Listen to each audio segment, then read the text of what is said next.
Thalikkulam block Nattika കൃഷിഭവൻ പോഷക സമൃദ്ധി mission പദ്ധതി പ്രകാരം നാട്ടിക 11ാം വാർഡിൽ വിഷു വിപണിക്കായുള്ള പച്ചക്കറി കൃഷിക്ക് തുടക്കമായി. തട്ടുപറമ്പിൽ ക്ഷേത്രപരിസരത്ത് 1.5 ഏക്കർ സ്ഥലം തട്ടുപറമ്പിൽ കുടുംബ കൂട്ടായ്മ വിഷു വിപണിക്കായി വിവിധതരം പച്ചക്കറികൾ, പയറുവർഗ്ഗങ്ങൾ, ചോളം, എള്ള്, റാഗി, സൂര്യകാന്തി, കടുക് എന്നിവയാണ് കൃഷി ചെയ്യുന്നത്. നടീൽ ഉദ്ഘാടനം നാട്ടിക ഗ്രാമപഞ്ചായത്ത് പ്രസിഡന്റ് എം.ആർ. ദിനേശൻ നിർവഹിച്ചു. ദയാനന്ദൻ ഏറാട്ട് അധ്യക്ഷനായി. കൃഷി ഓഫീസർ ശുഭ എൻ.വി, ഭരതൻ വളവത്ത്, വിജയകുമാർ നെടിയപുരയ്ക്കൽ, സിദ്ധൻ ആലപ്പുഴ, ശിവദാസ് പണിക്കശ്ശേരി, മനോഹരൻ, സുരേഷ്, ഷാജു, ചന്ദ്രമതി, അരുണൻ, എരണേഴുത്ത് വെങ്ങാലി, തൊഴിലുറപ്പ് തൊഴിലാളികളും കൃഷിക്കൂട്ടം അംഗങ്ങളും ചടങ്ങിൽ പങ്കെടുത്തു. കളച്ച് മണ്ണിനെ മറിച്ച് നല്ല ആരോഗ്യമുള്ള മസിലുകളും ശരീരം ഉറച്ച കാലുകളൊക്കെ നമുക്കുണ്ടാവും.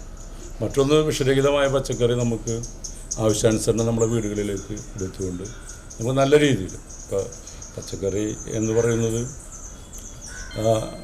കൃഷി ചെയ്യുമ്പോൾ അതിൻ്റെ 2 ഗുണം എന്ന് വെച്ചിട്ടുണ്ടെങ്കിൽ മാംസം ദഹിക്കാനായിട്ട് 8 മണിക്കൂറും ഈ പച്ചക്കറിയൊക്കെ നമ്മൾ കറി വെച്ച് കഴിക്കുമ്പോൾ അത് 3.5-4 മണിക്കൂറൊക്കെ മതി. നമ്മുടെ ഇന്നത്തെ ഭക്ഷണ രീതി തന്നെ വലിയ അപകടം പിടിച്ചതാണ്. നമ്മളൊരു കല്യാണത്തിനൊക്കെ ചെന്നിട്ടുണ്ടെങ്കിൽ വയറ് നിറച്ച് ഭക്ഷണം കഴിച്ചിട്ടുണ്ടെങ്കിൽ നമ്മുടെ എല്ലാവർക്കും അറിയാമല്ലോ, ഒരു പ്ലേറ്റിൽ നിറയെ മാംസാഹാരം, പിന്നെ ബാക്കി പോരെങ്കിലും മറ്റേ അവിടുത്തെ ജ്യൂസും മറ്റേ ഐസ്ക്രീമും പറയുന്നതുകൊണ്ട് വിഷമം തോന്നരുത്.